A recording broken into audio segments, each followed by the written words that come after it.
It looked like a dream, it felt like a mistake. But that mismatch nudged us toward the work we were meant to do. Hi, I'm Fabian, and welcome to Salty Business, where I share stories, insights, and lessons from building a life of freedom near the ocean, creating a business around my wife's award-winning underwater photography and my online coaching. In December 2022, when we were in Costa Rica, we got a message from an eco-lodge near Drake Bay. The assistant manager, we'll call her Sally, had seen Sina's work, especially her latest wildlife images from Costa Rica, and wanted to collaborate. The deal? Free lodging, free meals, 75 edited images in exchange. The main goal? Images of the wildlife on and around their apartments. Perfect for us. We'd get stunning wildlife shots for their lodge and our own portfolio. On paper, it sounded ideal, but what looked like paradise quickly turned into something else. In January 2023, we arrived. And the food hit us first, not with flavor, but with stomach issues. Probably thanks to the ridiculous amounts of cilantro. Breakfast on day one, 2 small pancakes. From pre-made dough, a scoop of scrambled eggs, probably powdered, and a few tiny pieces of fruit. The next day, it got worse, just the eggs and the fruits. So Sina politely asked, could we maybe have pancakes every day? That would help our stomachs a lot. Sally's answer? Sina,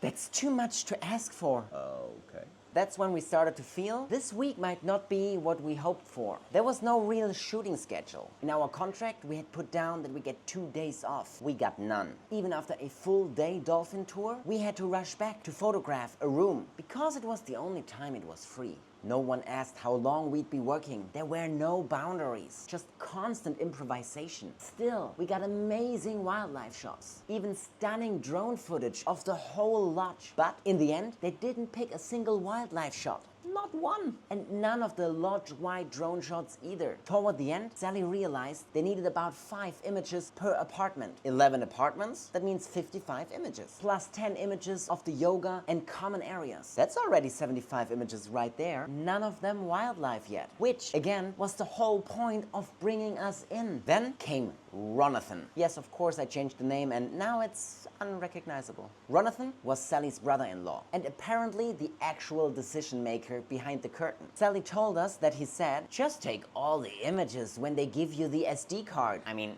what? Sina uploaded a watermark gallery to choose from, completely standard practice. However, Sally was really into the wildlife shots and the drone footage as well. So we made a very generous offer. Another 75 images for $1,000. That's $13 per image. Insanely cheap. Sally seemed genuinely interested and called Ronathan. He didn't want 75. He wanted 20. However, we adjusted the price. Less images means each image costs more, right? So 20 images for $400.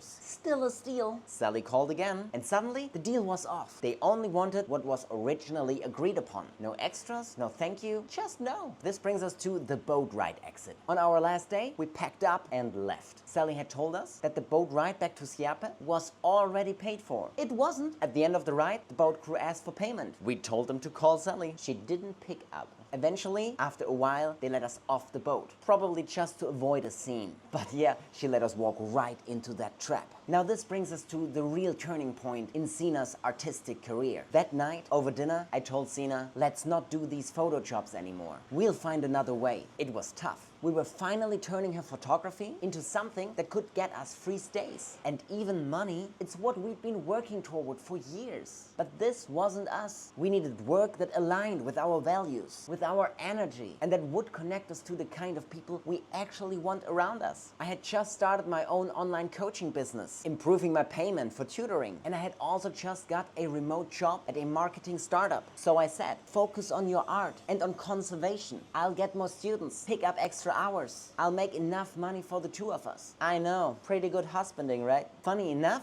not having to make money with her camera gave Sina something else. Leverage. She could walk away from bad deals, no hesitation. And that kind of leverage, it opened the right doors later on. But more importantly, it helped us avoid the bad ones, the bad deals, the bad collaborations. But that topic of leverage might be something for another episode, actually. So let's have a look at what we learned. This was the collaboration we needed because it showed us exactly how not to do one. Next time we say yes to something like that, we'll make sure about the following things. How many hours we'll work, how many days are actually off, and stick to it. What kind of meals are included, or if we can just cook ourselves. Clear usage right for the images. Fixed prices for any additional images. Clear upfront communication on who sits on the table. Which people are the decision makers so we don't talk to the wrong people. A clear shooting schedule. No assumptions, no we'll figure that out later, everything up front. So this wasn't the project we had hoped for, but it was the project we needed. Because from this low point, we built a better path and gave Sina the freedom to develop her art. And of course, the story with Sally and Ronathan was not over after our departure. But again, that might be something for another episode. So have you ever had a job or collaboration go horribly wrong? Let me know in the comments. I'd love to hear your story. So that's it for today.